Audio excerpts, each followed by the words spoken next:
আসসালামু আলাইকুম, আমি ডক্টর শামসুল আরিফিন। প্রোস্টেট নিয়ে আমার আগের একটি ভিডিওর পরে অনেকে প্রশ্ন করেছেন যে আসলে প্রোস্টেট যে বড় হয়েছে বা তার যে প্রোস্টেট গ্ল্যান্ডে সমস্যা হয়েছে এটা তিনি কিভাবে বুঝতে পারবেন।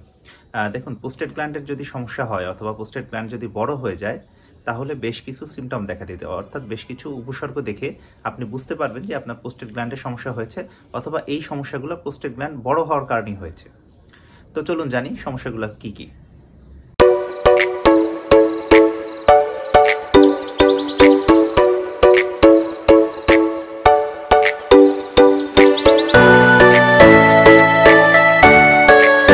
প্রোস্টেট গ্ল্যান্ড বড় হওয়ার বেশ কিছু লক্ষণ দেখা যায়, অর্থাৎ বেশ কিছু লক্ষণ দেখে আপনি বুঝতে পারবেন যে আপনার প্রোস্টেট গ্ল্যান্ড বড় হয়েছে।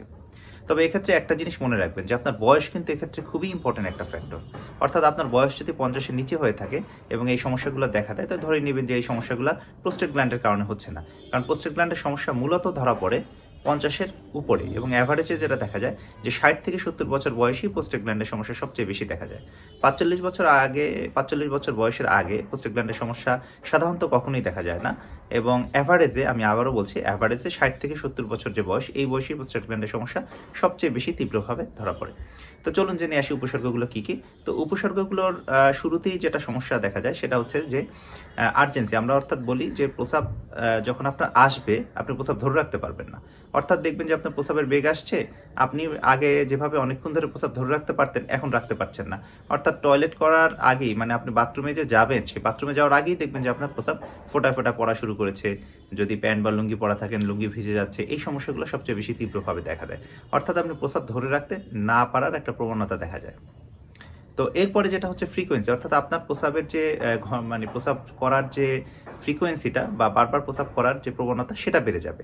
অর্থাৎ স্বাভাবিকভাবে মানুষ সাধারণত 6 থেকে 7 বার বা 8 বার পর্যন্ত প্রস্রাব করে, এটা আপনার বেড়ে যাবে। বেড়ে গিয়ে এটা আপনার 10 বার, 10 থেকে 15 বার বা কারো কারো ক্ষেত্রে দেখা যায় যে 20 বার পর্যন্ত প্রস্রাবের সারাদিনে প্রস্রাব করার প্রবণতা বেড়ে যায়। অর্থাৎ ঘন ঘন প্রস্রাবের একটা প্রবণতা বেড়ে যায়। এরপরে যেটা হয় সেটা হচ্ছে রাতের বেলা প্রস্রাব করার প্রবণতা। অর্থাৎ আগে দেখা গেছে যে আপনি রাতের বেলা হয়তো একবার ঘুম থেকে উঠতেন প্রস্রাব করার জন্য, এখন দেখবেন যে সেটা ফ্রিকোয়েন্সিটা বেড়ে গেছে 2 বার, 3 বার, 4 বার বা 5 বার। এবং আমার অনেক রোগী আছে তারা এসে বলে যে 6 থেকে 7 বারও তার প্রস্রাবের বেগ আসে। অর্থাৎ তার যে, এটাকে আমরা মেডিকেল টার্মে বলি নকচুরিয়া, অর্থাৎ হচ্ছে যে তার রাতের বেলা প্রস্রাব করার যে প্রবণতা সেটা বেড়ে যায়। এরপরে আরও বেশ কিছু সিমটম দেখা যায়, যেমন হচ্ছে যে তার হেজিটেন্সি দেখা দিবে। অর্থাৎ মানে হচ্ছে যে তিনি প্রস্রাব যখন করতে যাবেন তখন দেখবেন যে প্রস্রাব ঠিক মতো করতে পারছেন না। অর্থাৎ উনি প্রস্রাব করতে গেলেন, প্রস্রাব করার জন্য বসলেন, দেখলেন যে প্রস্রাব বের হচ্ছে না ঠিক মতো, বা বের হলেও দেখা যায় মাঝপথে প্রস্রাব বন্ধ হয়ে যাচ্ছে। আবার উনি যখন খুব বেশি প্রেশার দিচ্ছেন তখন দেখা যায় কিছুটা প্রস্রাব বের হচ্ছে। অর্থাৎ প্রস্রাব করতে গেলে একটা কষ্টকর একটা সিচুয়েশনের মধ্যে দিয়ে ওনার যেতে হচ্ছে। আগে যেভাবে স্বাভাবিকভাবে প্রস্রাব হচ্ছে সে স্বাভাবিক প্রস্রাব হচ্ছে না। যেহেতু প্রস্রাবের নালীটা বন্ধ হয়ে গেছে, সুতরাং প্রস্রাব করতে গেলে ওনার এই ধরনের সমস্যা উনি ফিল করেন। তারপর হচ্ছে প্রস্রাবের যে স্ট্রিম, অর্থাৎ আগে যেভাবে ফ্লোটা খুব ভালো হইতো, অর্থাৎ ফ্লো, আমরা যেটা বলি যে প্রস্রাবের যে যেটা বলে যে ফ্লো, যেটা সেই ফ্লোটা আগে যেভাবে খুব ভালো একটা ফ্লো হইতো বা প্রস্রাবের বেগটা যেভাবে অনেক বেশি পরিমাণে ভালো ছিল, সেই ফ্লোটা কমে গেছে। অর্থাৎ খুব চিকন নালে প্রস্রাব হওয়া শুরু করবে। আগে যেভাবে একটু মোটা নালে প্রস্রাব হইতো সে মোটা নালে প্রস্রাবটা হবে না, চিকন নালে প্রস্রাব করার প্রবণতা দেখা দিবে। এবং এর সাথে যদি সমস্যা খুব বেশি হয় তাহলে অনেক সময় দেখা যায় যে প্রস্রাবে জ্বালা পোড়া শুরু হয়ে যায় এবং অনেক সময় প্রস্রাব বন্ধ হয়ে যায়। আমাদের কাছে মূলত রোগীরা যখন আসে তখন ম্যাক্সিমাম সময় দেখা যায় যে তার প্রস্রাব বন্ধ হয়ে গিয়েছে।